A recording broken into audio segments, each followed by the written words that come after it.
Nikki Pekarski with us, Dallas area Mountaineers. Season upon us. We're all pretty excited. You know, COVID last year, there were some hiccups, but nonetheless, able to get a season in. That was positive. But you really have a nice team coming back. A lot of talent here at Dallas this year, but I'm sure you're still like, listen, we still got to work our tails off. Absolutely. Nothing is ever handed to you. Yes, we bring back 11 starters that walked off that devastating loss in the finals last year in overtime to Berwick. So we are ready to go ahead and compete for that title again that we know we are going to work very hard for. Well, we know, in soccer in northeastern Pennsylvania, girls play travel soccer. You might have almost every girl on that 11 that do play travel soccer. Not every team can say that. But talk about that extra work, knowing that, hey, they're getting a couple of practices in, they're getting some specific training from certain type of coaches. Different coaches have different styles. Yeah, so almost all the girls train with Coach Stoffer in the Back Mountain Club, and he is a phenomenal coach, one that I regularly go to for any kind of soccer advice I have, because he's a genius at the game. So I've known my girls have been well taken care of, learning different principles of play under his watch.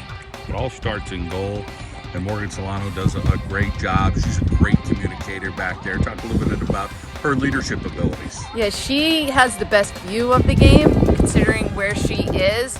So, and her voice carries. You can hear it up in the stands, which is good, but she's able to alert players if she sees something, what gaps to close on for our defense.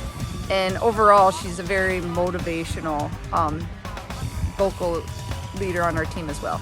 You graduate Claudia Carver, who was in the back, came off an injury. Yes. Now you got a senior finally in Caitlin Conrad, but you got those three other young girls that are just really, really talented as well, and knowing that, boy, they have another year under their belt and more training for them as well. So that defensive front with Morgan, that's tough to get by.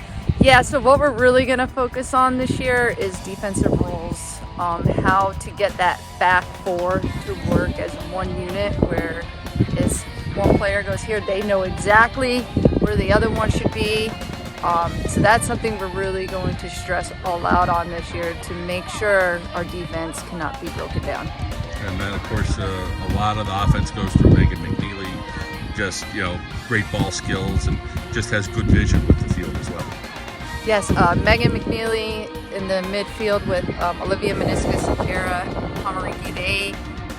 They have a year under their belt of the system we are playing, which is great. So now we'll continue to work on it, continue to get better. We also have Kaylin Gallagher as our striker, who is able, with her height, and is able to find the net almost every game. And then we also have on the outside Elizabeth Biglone, where her speed is, you think you can keep up with her, and then she's gone. And we also have Jordan Mead on the outside, who is a very tough player, can get those balls into our forwards, works well with everyone else on the team. Knowing that you're going to have some tough competition in the conference, ultimately, district-wise, it'll be Berwick, it'll be Dallas, it'll be Scranton Prep and Wallenpauls packing teams like that in that mix. And you never can discount some other teams, but just thinking about the conference schedule, and you'll probably get a couple good exhibition games in there, but that always prepares you for districts. But I'm sure it'll be a one game at a time approach, but knowing that there's going to be growth between August and hopefully November. Yeah, I'm a one game at a time mentality. I don't look ahead. I try not to look like, all right, then we have this next week. It's that game, regardless of who it is. We play like we're playing a championship game. I always tell the girls, you can't just show up to this game thinking, we'll just play this way, because there's not going to be that good. Because then when you go to play that good team, you don't have that mentality of how you should always play. We do have a strong out-of-conference schedule. We have a quality team out of the Philadelphia area that's going to be traveling up to us. So that will give us good exposure for teams down at that level, that when you get to states, you see. And hopefully when we get to states, we will be prepared to compete with those big teams from that area. A lot of hard work between now and the season. Great to catch up with you. Look forward to chatting with the girls. All right, thank you so much for this.